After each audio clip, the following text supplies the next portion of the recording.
Quando a Rússia invadiu a Ucrânia, o mundo assistiu, esperando que Kiev caísse em dias sob o poder do exército russo.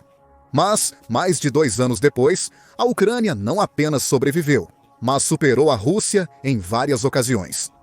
Como isso aconteceu? A resposta está na ajuda militar de mais de 50 países, com uma nação europeia se destacando, a Alemanha. A Alemanha, inicialmente hesitante, tornou-se a maior aliada europeia da Ucrânia, fornecendo extensa ajuda financeira, treinamento militar, armamento avançado, ajuda humanitária e apoio diplomático. No entanto, mesmo os esforços desta potência pareciam insuficientes, então a Alemanha elaborou uma nova estratégia ousada para ajudar a Ucrânia indiretamente, mas efetivamente. Qual é o plano secreto que poderia criar um escudo defensivo sobre a Ucrânia e potencialmente mudar o rumo da guerra?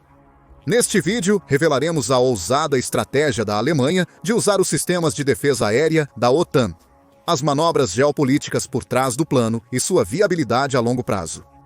Vamos explorar o plano da Alemanha e ver como esse herói improvável está transformando o conflito entre Rússia e Ucrânia.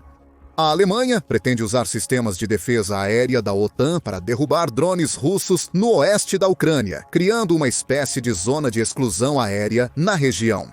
Dado o quanto os drones russos têm dizimado as forças ucranianas e áreas civis, esse escudo defensivo deve ajudar a virar o jogo no conflito russo-ucraniano. Mas como seria exatamente esse escudo defensivo? Ele cobriria cerca de 43,4 quilômetros do território ucraniano, que se tornaria uma zona segura protegida pela OTAN. A proteção em questão viria das unidades do Sistema Integrado de Defesa Aérea da Aliança estacionadas nos países vizinhos da Polônia e Romênia. O envolvimento desses 2 países se deve principalmente à geografia.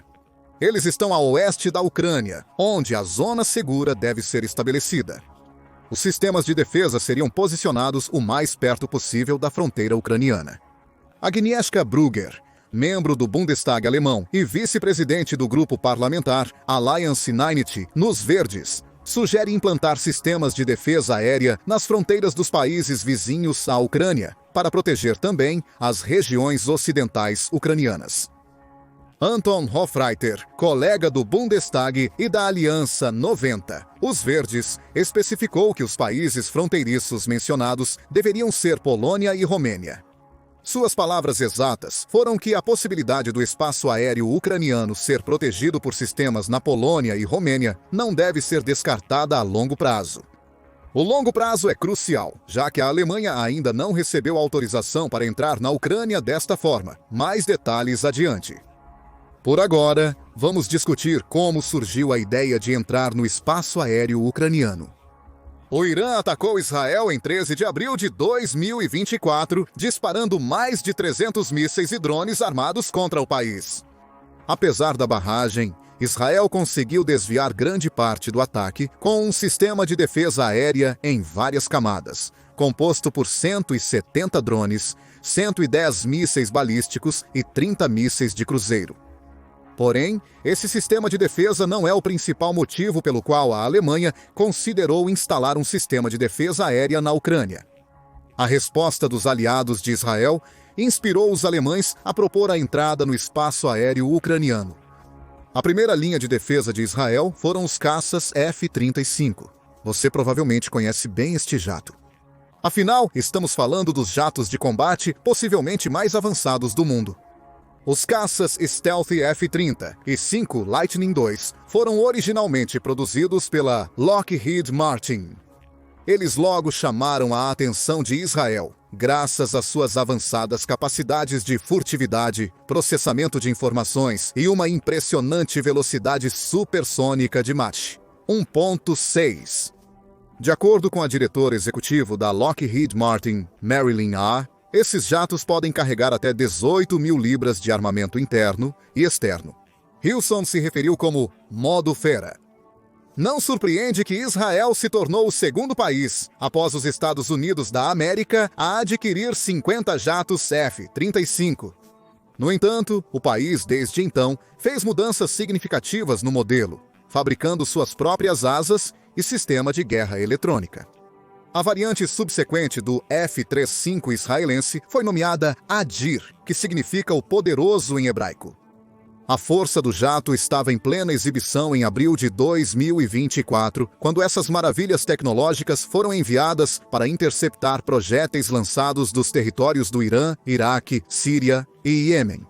Os F-35 supostamente eliminaram 25 dos 30 mísseis de cruzeiro fora do espaço aéreo israelense. Enviar jatos de combate para interceptar mísseis nem sempre é possível. Essa decisão é baseada na velocidade, altitude, trajetória da ameaça que se aproxima e nas capacidades dos sistemas de defesa aérea disponíveis. Como os projéteis vinham de longe em direção a Israel, houve tempo para os F-35 decolarem. Alguns dos projéteis iranianos visavam a base aérea de Nevatim, que abriga as variantes israelenses do F-35. Isso apenas mostra o valor estratégico que Israel e Irã colocam em sua frota de F-35 e a eficácia desses caças avançados em combater ameaças. Apesar de poderosos, os F-35 não poderiam contra-atacar todos os projéteis enviados para Israel. É aí que o sistema de defesa multicamadas de longa data de Israel assumiu. A camada superior consiste nos sistemas de defesa de mísseis balísticos Arrow 2 e Arrow 3. Esta camada visa interceptar mísseis de médio a longo alcance. A segunda camada, a do meio, é conhecida como Funda de David. Esta solução de defesa inovadora combate mísseis balísticos de curto a médio alcance e foguetes de maior calibre. Projetado para atingir alvos diretamente, derrubando-os a até 299,2 quilômetros de distância de Israel. A terceira e última camada é o famoso Domo de Ferro. Este sistema móvel defende Israel contra foguetes de curto alcance e drones, protegendo o país de ataques aéreos. O Domo de Ferro é o primeiro sistema de defesa contra mísseis do gênero, capaz de lidar com múltiplas ameaças simultâneas, o que provou com êxito em abril. Este sistema é a principal razão pela qual nenhum dos 170 drones enviados pelo Irã atingiu seus alvos. Porém, as habilidades de defesa aérea de Israel não foram o único fator que permitiu ao país frustrar o ataque do Irã. Os Estados Unidos da América, Reino Unido, Jordânia e França também ajudaram Israel. Os Estados Unidos da América derrubaram mais de 80 drones e, no mínimo, 6 mísseis balísticos, segundo o Comando Central dos Estados Unidos da América, Comando Central. Ainda mais impressionante, alguns desses projéteis foram destruídos antes mesmo de decolar das áreas dos Houthis, no Iêmen. O restante foi interceptado no sul da Síria. Os Estados Unidos da América também forneceram a Israel informações cruciais para eliminar as ameaças que o país enfrentava. No Reino Unido, os jatos Typhoon da Real Força Aérea abateram uma quantidade não revelada de drones iranianos. O mesmo se aplica à Jordânia, certamente o aliado mais inesperado de Israel. O país utilizou seus avançados sistemas de radar, mísseis AR-AR e jatos supersônicos F-16 para repelir o ataque iraniano. Para ser justo, a Jordânia parece ter se envolvido por motivos mais egoístas. Os projéteis iranianos entraram no espaço aéreo jordaniano antes de chegar a Israel. Portanto, a Jordânia estava defendendo seu próprio território e cidadãos, não Israel. Segundo Brian Cacholis, pesquisador sênior de política externa dos Estados Unidos da América no Instituto do Oriente Médio, a ação demonstra o interesse comum da Jordânia e Israel em defender o espaço aéreo em seu território. Isso nos deixa com a França, que participou da defesa de Israel, principalmente patrulhando o espaço aéreo do país. Como resultado dessa ação conjunta, apenas uma pequena quantidade dos projéteis inicialmente lançados atingiu Israel, sendo que somente os mísseis balísticos causaram danos menores perto de uma pista na base aérea de Nevatim e em uma estrada próxima. Apesar do plano de paralisar a base de Nevatim e prejudicar as capacidades aéreas de Israel, o Irã falhou, pois a base permaneceu operacional durante e após o ataque. O sistema cooperativo inspirou os especialistas militares alemães Nico Lange e o tenente-general Heinrich Braus a propor o estabelecimento da defesa aérea nos países fronteiriços e na Ucrânia. Vendo o que pode acontecer quando aliados se unem para defender um espaço aéreo impactado, os membros do parlamento alemão, ou MPs, trouxeram a noção de Lange e Braus, da Alemanha e da OTAN, fazerem o mesmo pela Ucrânia. Surpreendentemente, até forças políticas opostas, como os Verdes, o Partido Democrático Livre e a União Democrática Cristã, concordaram que era uma boa ideia. Roderich Kieswetter, da União Democrática Cristã, afirmou que a ação conjunta reduziria a carga da defesa aérea ucraniana, permitindo que ela proteja a frente. Ele também citou o ataque de abril a Israel como exemplo, ressaltando que os aliados envolvidos na defesa de Israel não se tornaram automaticamente partes do conflito. Infelizmente, este argumento e a unidade inesperada no Bundestag não convenceram o governo alemão a tomar uma ação militar direta em apoio à Ucrânia. Portanto, a Alemanha está proibida de acessar o espaço aéreo da Ucrânia no momento. A simples discussão dessa proposta no Bundestag e a atenção atraída sugerem que a Alemanha está repensando seu papel no conflito russo-ucraniano e ampliando os limites de seu compromisso com a defesa coletiva. Como mencionado antes, o membro do Bundestag, Anton Hofreiter, viu este plano sendo realizado a longo prazo. Então, o papel da Alemanha no conflito provavelmente continuará evoluindo. Mas por que a Alemanha ainda não decidiu entrar no espaço aéreo ucraniano? Bem, existem vários obstáculos no caminho desta ação histórica. Já mencionamos brevemente o primeiro e possivelmente o mais importante deles. A Alemanha teme que entrar na Ucrânia, mesmo indiretamente, desencadearia uma guerra total com a Rússia. Sejamos honestos, um conflito direto com a Rússia é a última coisa que a Alemanha deseja, especialmente considerando que as duas guerras mundiais anteriores contra a Rússia terminaram de forma desastrosa para os alemães. A Alemanha não é a única preocupada com escaladas. O temor de uma guerra maior também explica a recusa dos Estados Unidos da América e Reino Unido em defender o espaço aéreo ucraniano, como fizeram com o israelense.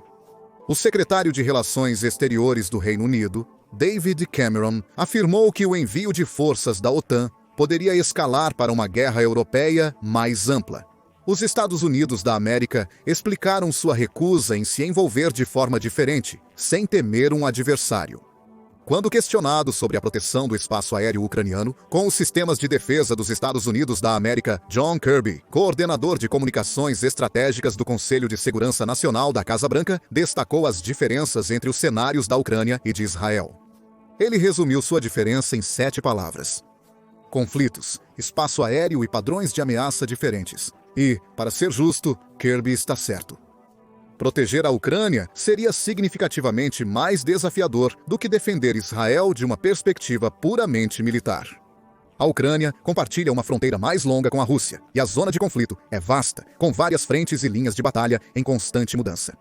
Isso dificulta estabelecer um espaço aéreo seguro sobre a Ucrânia, considerando os sistemas de defesa aérea e capacidades militares da Rússia. Suponhamos que a Alemanha e outros aliados da Ucrânia superem esse medo e se comprometam a proteger o espaço aéreo ucraniano a qualquer custo. Essa proteção é sustentável a longo prazo? Como as coisas estão atualmente, a resposta é um não retumbante. O ataque iraniano a Israel foi um incidente isolado, enquanto proteger o espaço aéreo ucraniano seria uma operação contínua e complexa, que os aliados europeus não têm sistemas de defesa aérea suficientes para sustentar. Conforme Markus Faber, do Partido Democrático Livre da Alemanha, indicou, a quantidade de sistemas de defesa aérea e mísseis é restrita. Para a Alemanha considerar defender o espaço aéreo da Ucrânia contra a Rússia, primeiro precisaria garantir mais sistemas de defesa. Apenas sob essas circunstâncias seria possível implantar sistemas de defesa aérea ocidentais para proteger o céu sobre a Ucrânia. E vamos encarar, a Ucrânia não é Israel. O país não possui o Domo de Ferro, ou os modernos F-35, esperou uma eternidade para conseguir algumas dezenas de F-16, considerando o dano infligido pela Rússia nos meses de conflito.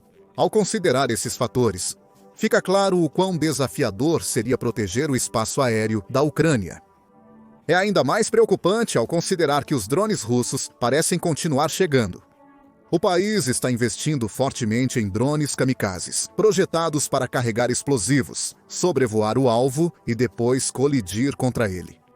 A Rússia inicialmente importou do Irã os drones HESA Shahed 136. Desde o início da invasão, a Rússia teria disparado mais de 4.500 drones destrutivos contra alvos ucranianos. Mas fica pior.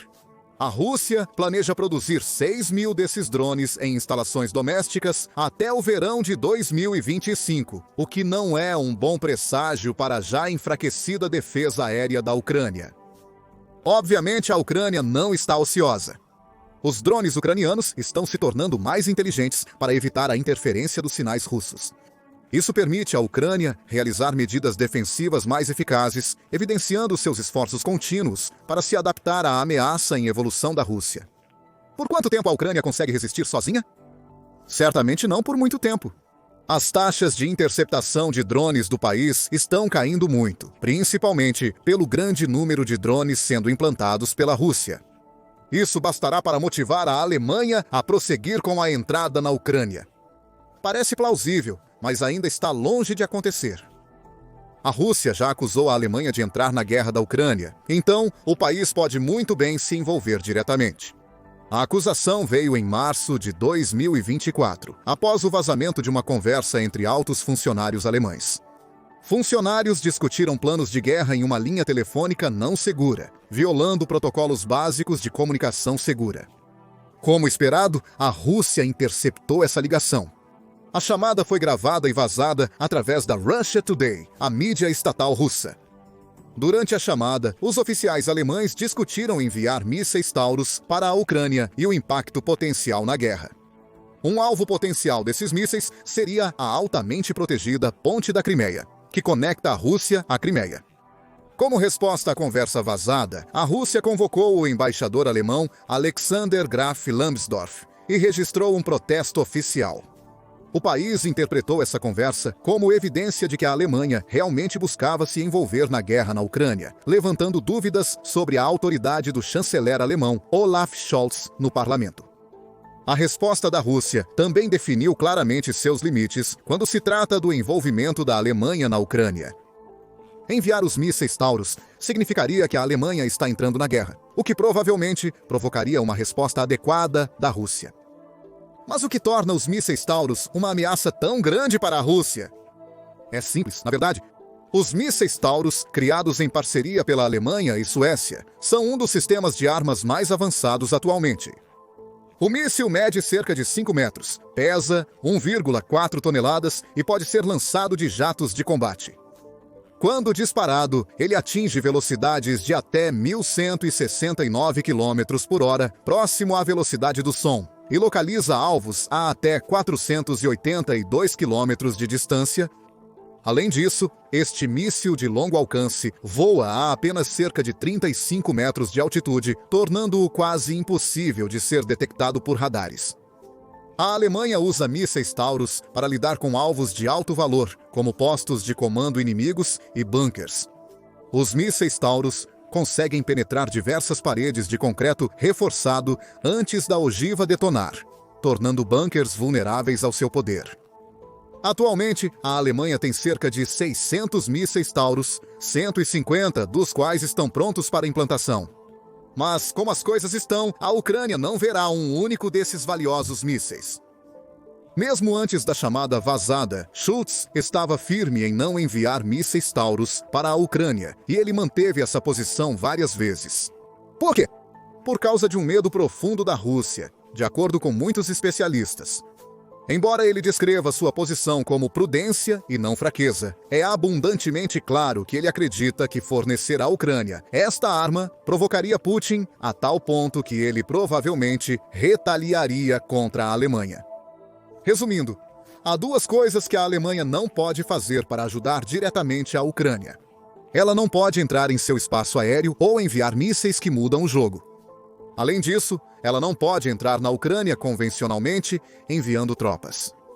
Mas isso não surpreende. Desde o início da invasão russa, os aliados da OTAN reiteraram que nenhuma tropa seria enviada para a Ucrânia.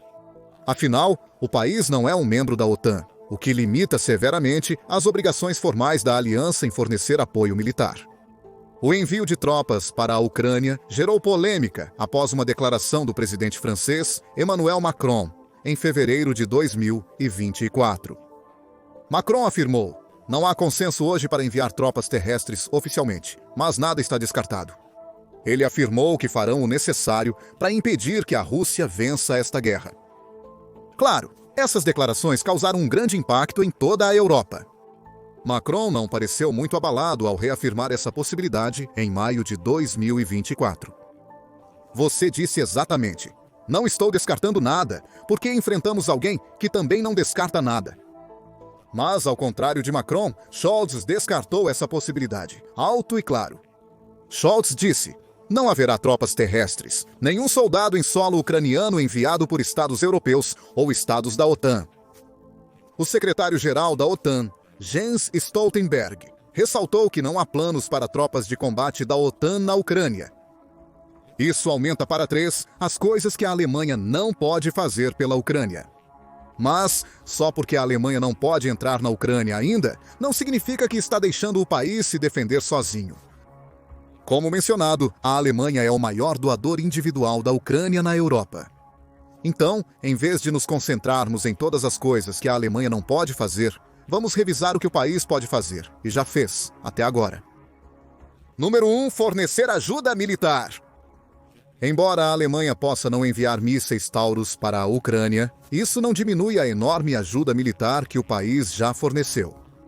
A Alemanha gastou cerca de 1,7 bilhões de dólares em assistência militar à Ucrânia em 2022 e 5,3 bilhões em 2023. Em 2024, a Alemanha anunciou planos de aumentar a ajuda militar para a Ucrânia em mais 4,1 bilhões após o Bundestag aprovar 8,2 bilhões em assistência militar para Kiev no mesmo ano. Mas como esse dinheiro está sendo gasto? O apoio financeiro da Alemanha à Ucrânia é direcionado para diversas áreas essenciais que fortalecem consideravelmente a capacidade de defesa ucraniana. Isso inclui cerca de 300 milhões gastos no treinamento de mais de 10 mil soldados ucranianos na Alemanha. Isso também cobre as armas e equipamentos avançados que a Alemanha enviou para a Ucrânia. O dinheiro substitui armas enviadas dos estoques da Bundeswehr, as Forças Armadas Alemãs ou produtos entregues pela indústria de defesa do país. A ajuda militar da Alemanha para a Ucrânia abrange quase todas as áreas de combate, mas a assistência na defesa aérea provavelmente é a mais relevante, dado o tema do vídeo. Desde o começo da invasão russa, a Alemanha enviou diversos sistemas avançados de defesa aérea para a Ucrânia, aumentando muito a capacidade do país de proteger seu espaço aéreo. Isso inclui 2 sistemas de defesa aérea Skynex com munição, 500 sistemas de defesa aérea portáteis Stinger e 2.700 sistemas de defesa aérea portáteis Estrela. Os sistemas de defesa aérea IRIS Patriot foram os que mais fizeram diferença. Até o momento, a Alemanha enviou para a Ucrânia 4 sistemas de defesa aérea IRIS-T-SLM e 2 IRIS-T-SLS, com seus respectivos mísseis. A variante SLM combate mísseis de curto alcance até 7,5 milhas de alcance e 5 milhas de altitude. A variante SLS lida com mísseis de médio alcance, com alcance máximo de cerca de 25 milhas e altitude máxima de 12 milhas e 4 décimos. Até agora, esses sistemas supostamente tiveram uma taxa de sucesso de 100% na Ucrânia, mesmo quando confrontados com os notórios drones kamikaze. A Alemanha enviou 2 sistemas de defesa aérea Patriot para a Ucrânia até o momento, incluindo os mísseis correspondentes. Comparado ao sistema IRIS, a defesa aérea Patriot oferece uma gama mais ampla de capacidades e desempenho aprimorado. Ele é projetado para combater ameaças de alta velocidade e altitude, como mísseis balísticos, de cruzeiro e aeronaves avançadas. Dessa descrição, entende-se facilmente por que a Ucrânia depende tanto desses sistemas de defesa aérea, dado o quão insatisfatórios são os sistemas nativos do país. Mas 2 sistemas Patriot não são nem de perto suficientes. Segundo Volodymyr Zelensky, presidente da Ucrânia, o país necessita de no mínimo 25 para defender seu território com êxito. A Alemanha só planeja dar mais um sistema no futuro, mas pelo menos está indo com tudo nos mísseis, anunciando um envio de 100 mísseis de defesa aérea Patriot em junho de 2024. 2. O uso de armas alemãs contra alvos na Rússia. Isso pode ser o mais próximo que a Alemanha chegará de entrar diretamente no conflito russo-ucraniano até agora. Em maio de 2024, o país permitiu que a Ucrânia atacasse alvos em território russo usando as armas fornecidas pela Alemanha. Essa autorização veio logo após os Estados Unidos da América fazerem o mesmo, sendo vista como uma mudança revolucionária de política. A Ucrânia foi autorizada a usar essas armas para defender a região de fronteira de Kharkiv, a 12 milhas da Rússia, que foi impiedosamente atacada pelas forças russas durante todo o mês de maio. Excluindo as duas medidas de envolvimento militar mais diretas, listemos outras formas pelas quais a Alemanha tem auxiliado a Ucrânia desde 2022. Número 3. Impôs sanções massivas e sem precedentes à Rússia, esperando desmantelar financeiramente a poderosa máquina de guerra do país. 4. A Alemanha enviou muita ajuda humanitária para a Ucrânia, assegurando que atendimento médico, alimentos e água limpa cheguem rapidamente aos ucranianos. 5.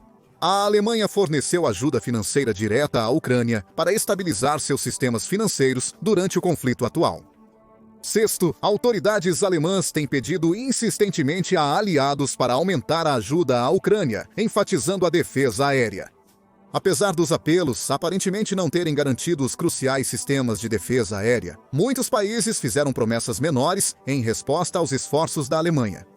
Segundo o Ministério da Defesa alemão, diversos países se comprometeram a enviar ajuda adicional em resposta direta aos esforços da Alemanha.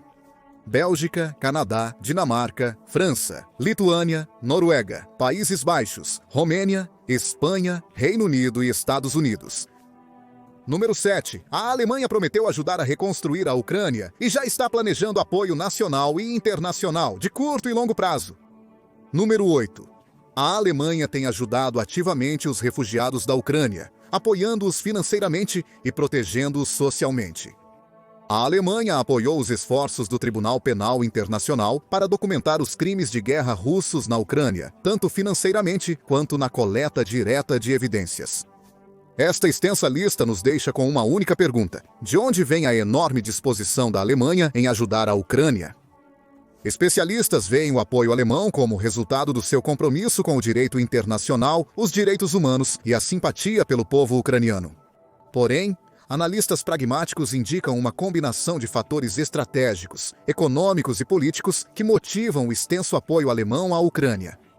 O principal é o medo de que, se a Ucrânia cair, o resto da Europa seguirá o mesmo destino.